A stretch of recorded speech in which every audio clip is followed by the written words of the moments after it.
The following is an AZPM original production.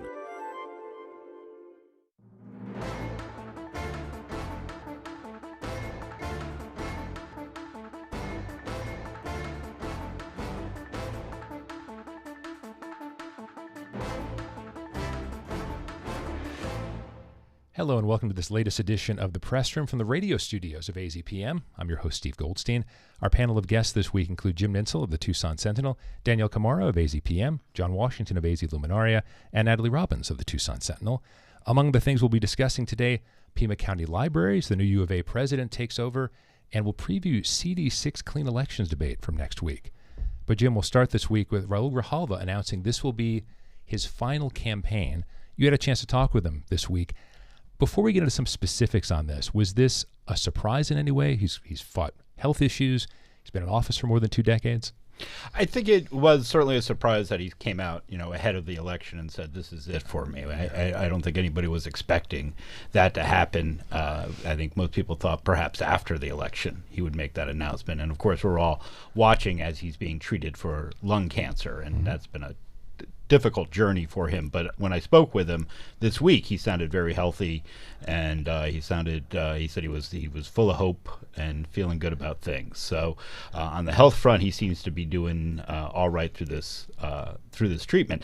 I think he will likely be remembered for his environmental efforts. On the Pima County, he's a legend in the community. He's been serving in elected office for half a century, which he kind of said, "Can we say long and distinguished career rather than half a century?" Well, one thing that struck me about the conversation you had with him, at least it was printed in the Sentinel, is it got to a point that he's not someone who, and even talked about this, he did not jump into politics as a 30-year-old trying to run for Congress. He did a lot of other things in the community first. It sounded like he was giving a piece of advice to other people, like maybe try something else in your life first. A lot of people, it seems these days, are starting out there at the varsity level, and he perhaps thinks maybe have a life and do a little JV action ahead of that to get some seasoning.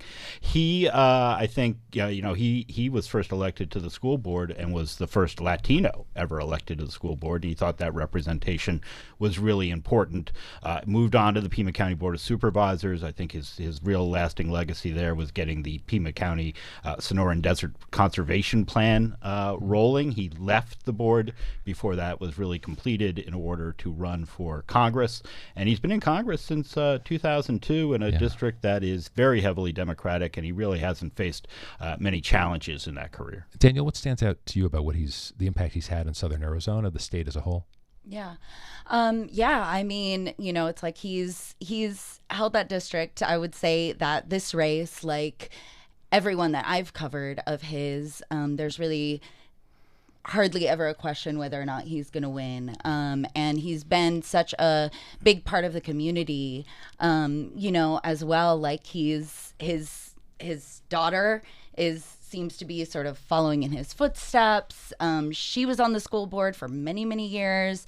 Now she's a supervisor on the Board of Supervisors. So I think it'll be also interesting to see who ends up coming to run in his stead, whether his daughter, people suggest that maybe Mayor Regina Romero could decide to run when he steps down. So I think, apart from his legacy, I think it will be sort of handing off the torch. It'll be interesting to see how that happens as well.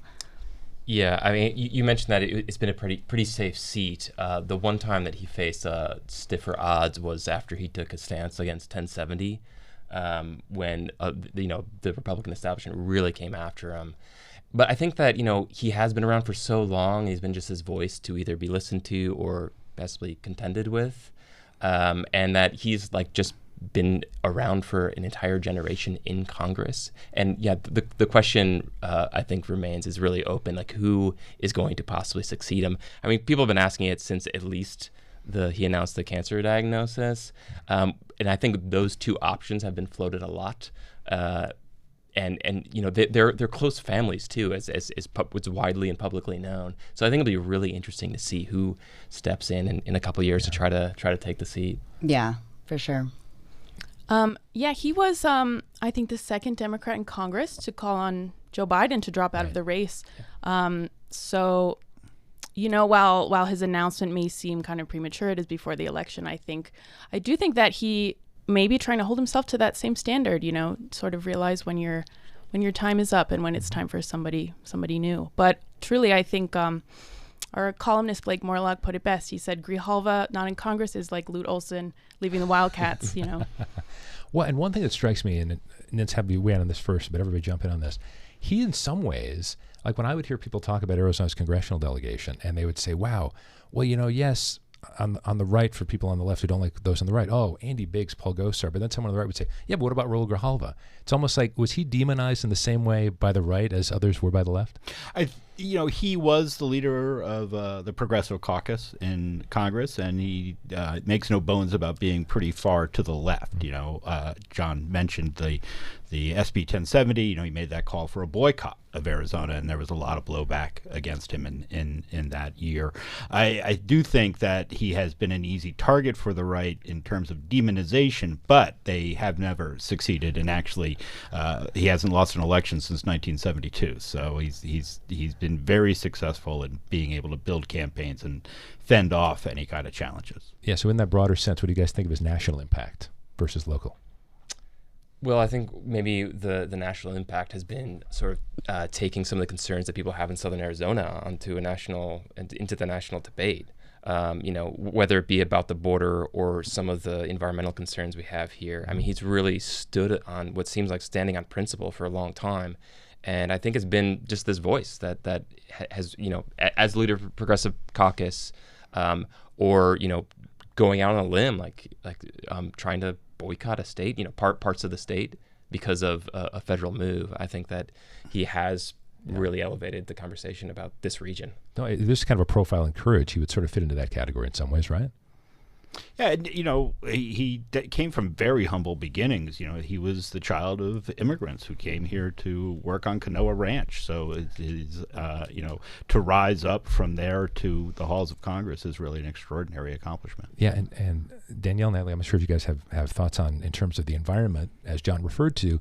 I mean, he's made a big name in terms of fighting against uranium mining, protecting the Grand Canyon, and protecting areas of Southern Arizona. Really important. Totally. I think we have, some really unique environmental concerns here in Southern Arizona.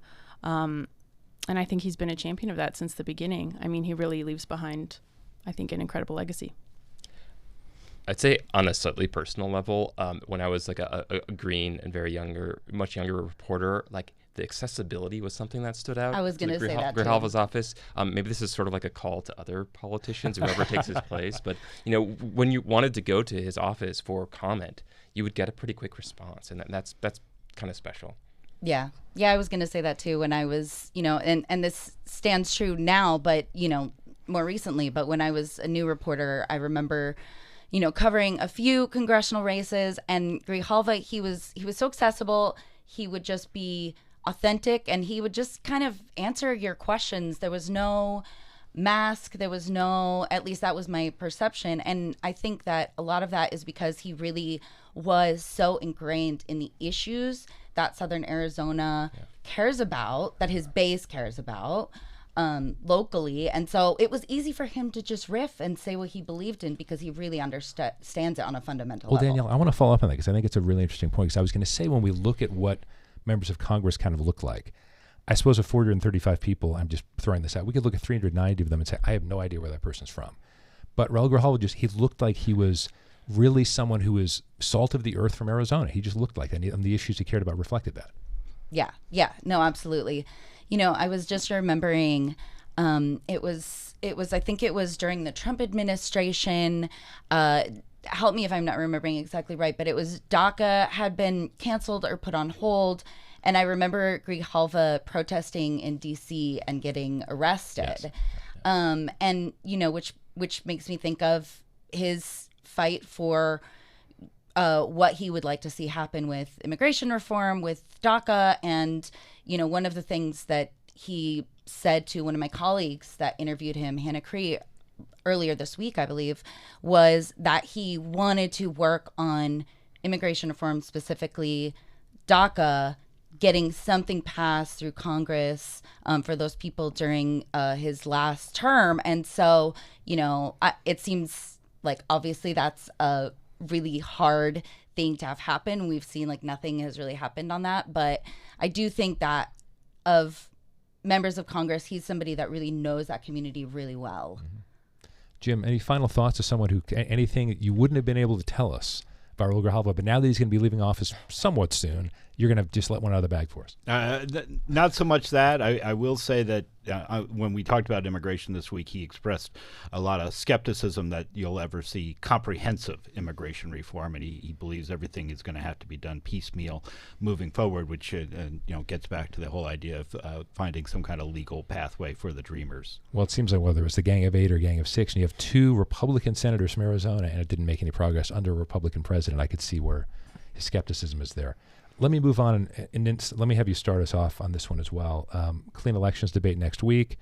CD6, Kirsten Engel against the incumbent Juan Ciscomani. They ran against each other, of course, 2 years ago. Narrow victory for Ciscomani. Anything standing out about this campaign so far we should look forward to in the debate that might be any different from 2 years ago? Well, I think Kirsten Engel came very close. She's a former Democratic state lawmaker. She came within 2 percentage points in a district that's about +6 Republican against Juan Ciscomani. He's a freshman making a second run for office. It's a kind of a new congressional district following the redrawing of the lines. And I think that, Engel is seeing a lot more support this time out from both the DCCC and her own fundraising. It's a much more even fight going on in that respect, so they're both being able to get their message out. I think Engel is mostly focusing on abortion rights. She's portraying Juan Ciscomani as somebody who has voted against abortion rights, which he has done in Congress. And also the Patriot Academy, which is this Christian nationalist organization that Juan Ciscomani has been involved with for most of his life, most of his adult life, in one form or another. Ciscomani, by contrast, is coming after Engel on the border. He's taking a clip that she said during that debate last time in 2022, where she said that the immigration is not a crisis, and he's repeating that a lot in his television ads. And I think one thing for sure this time out is you're not going to see Kirsten Engel say that the immigration situation is not a crisis. Yeah, I mean, what's interesting, I think, and is what makes for an exciting coming Tuesday, when they're actually going to be in conversation with each other, is they've been talking past each other. I mean, they've really focused on single issues, as you pointed out, Ciscomani on the border and Engel on abortion access.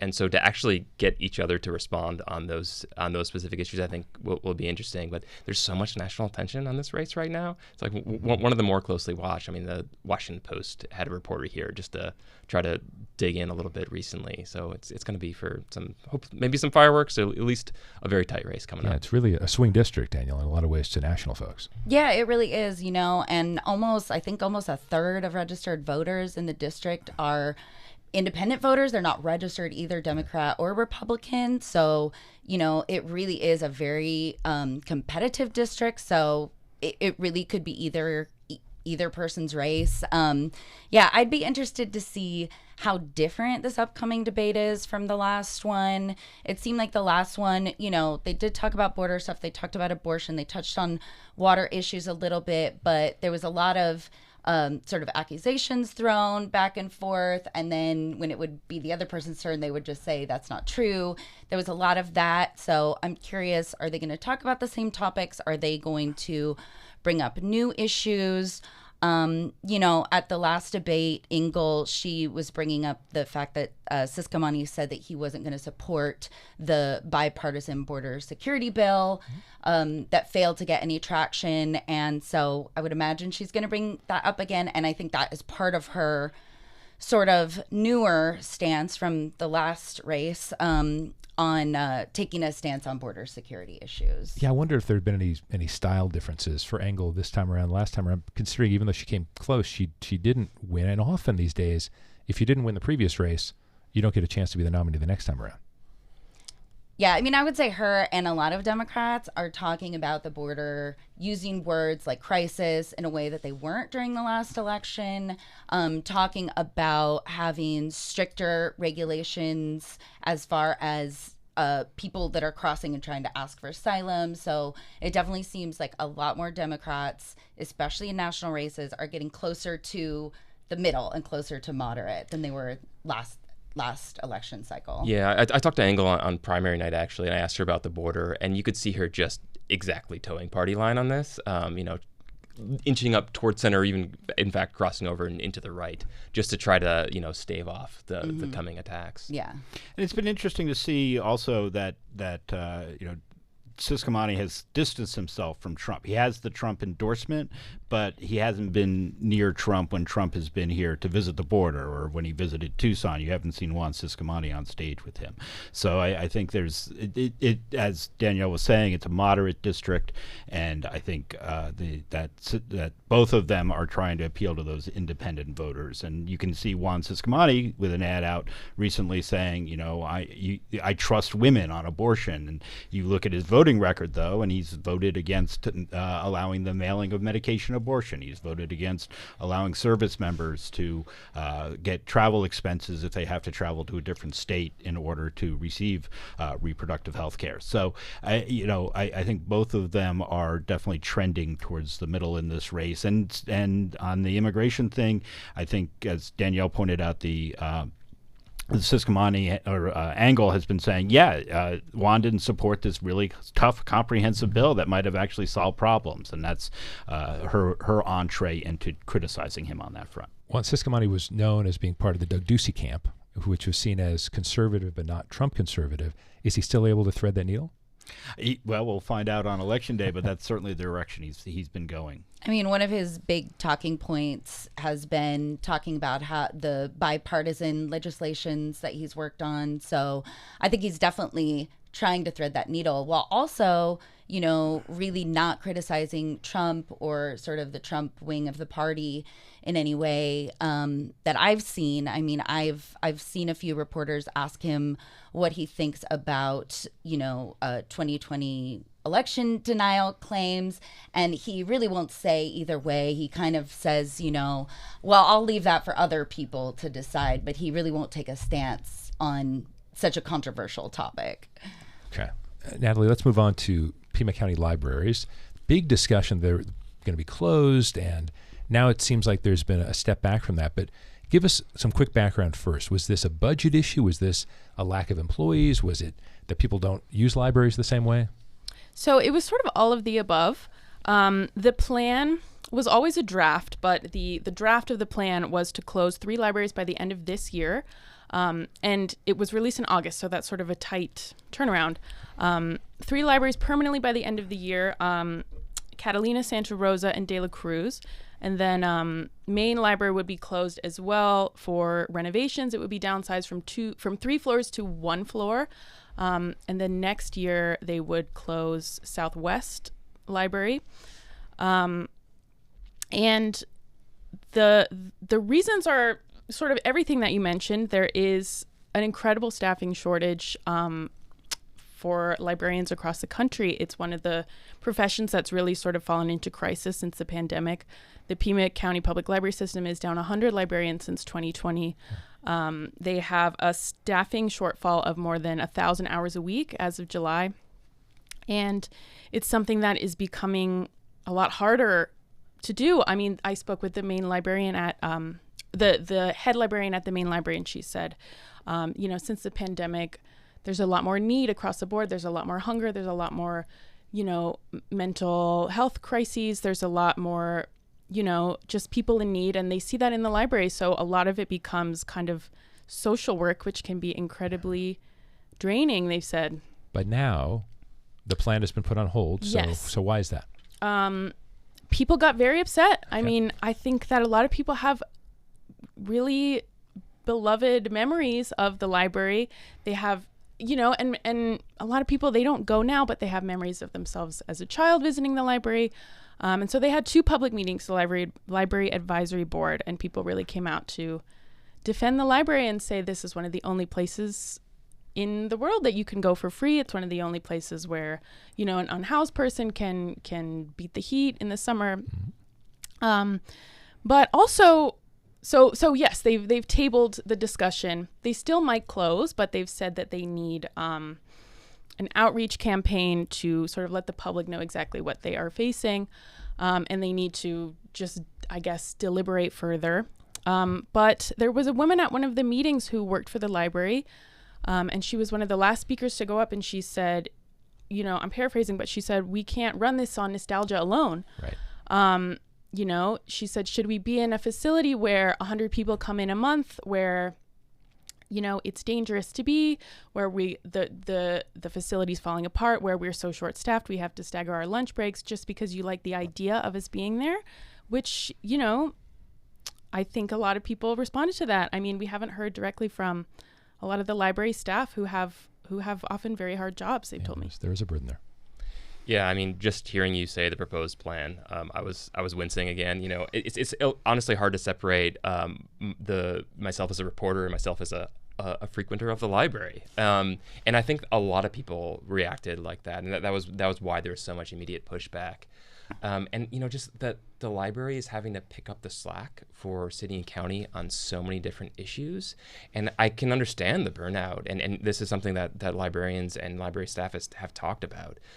So it's we're asking the library to do so much more than they used to do, and how the county addresses that right now and where they find the funds is to be seen. But I think that people would be up in arms, maybe in part for nostalgic reasons, and also because they actually provide services to a lot of people that really need them. Yeah, and Danyelle, when John phrases it that way, it makes me think of lumping into all the responsibility we put on educators. It's like, wait a second, now you need to take care of my child because I can't afford to do this. We both have jobs, blah, blah, blah. It seems like it falls under the same category. Yeah, that is similar. I mean, I feel like when there are people who are, librarians, same as educators, they really care about their work. They really care about their patrons or their students and the people that frequent the library. So, they're going to show up and hold space for, whatever in the community that they need to hold space for.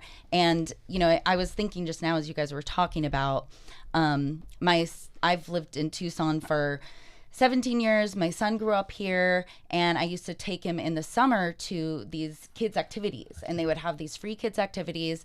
They were incredible, like across a host of different sorts of crafts and different things I could make.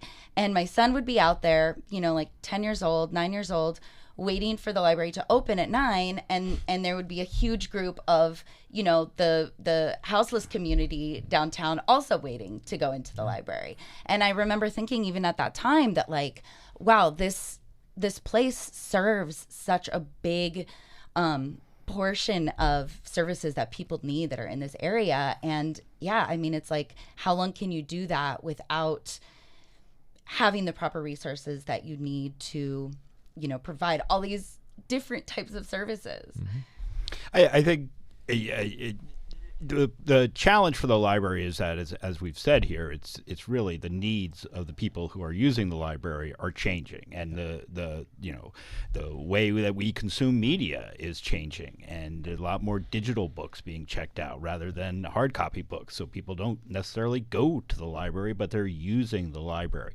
And I think it's healthy for the library to take a review and say what's working and what isn't. I think the problem with this was they sent out this draft and it got posted on the county administrator's website rather than working through the library advisory board, and rather than saying, hey, we want to make these changes, let's take a look at these, and going out and doing those public meetings ahead of time. It just kind of got sprung on the community, and that led to a lot of pushback. And now, as Natalie said, they're going to be moving forward with those plans. But it is challenging. The staffing is a huge challenge because you need a degree in library science to become a librarian. And is that necessary in today's world? Do you need that degree? Maybe not. But then all the people who are librarians who earned that degree are saying, well, why did you make me go earn this degree? So there's a lot of challenges ahead, and I think the community will be better once we've had these conversations, but those conversations need to take place. Yeah, Natalie, briefly, where does that put us now? Is there a new timeline, a new time frame? There is not. Okay. All that's been said is we need to talk about this more. So we'll see. So I want to get a few final comments on this. Danyelle, because you made me think about with your child, thinking about how libraries are sort of a community center, because Jim is right. A lot of us, if I check out a book, it may be an ebook. But so what does the community potentially miss by having fewer community spaces for people, frankly, of diverse backgrounds to gather in a pretty safe area? Yeah, I mean, frankly, they have less places which there are already so few, where people can go without having to spend money. Places where people can go get out of their house. Maybe they need to get somewhere where there's better air conditioning if you live with swamp cooler and it's monsooning, and also just to be a part of the community, and obviously, so many houseless people use the libraries as a place to cool off. Where are they going to go now? What is going to happen if they're stuck outside all day? So yeah, and obviously we have plenty of libraries that are not, there was no plan to close them, so there's more. But I think it's scary for people to see libraries closing, because they do feel like such an integral, important part of the community. Yeah. John, just a few seconds left, but since you said you're a frequenter of the library, Yeah. what would you miss most if we didn't have brick and mortar library? Well, yeah, like Danyelle, I take my kid. He's 4, and we go to the library at least bi-weekly and check out a huge stack of books. We always got new books on our bookshelf. I did that when my kid was and 4 he plays too. in the little kitchen there. I mean, it's a great kids area in the downtown library. And then he sees a diverse set of folks that are coming in and out and using the library in all sorts of ways. And yeah, missing that just basic public space, I think, would be a real blow to the community. Okay. Yeah. That'll wrap up this part of the conversation. John Washington of AZ Luminaria, thank you. Danyelle Khmara, AZPM, thank you. Jim Nintzel and Natalie Robbins of the Tucson Sentinel. Great to have you both with us. Thanks so much. I'm Steve Goldstein. This has been the latest edition of The Press Room, brought to you by AZPM from the radio studios. Thanks very much for joining us this week.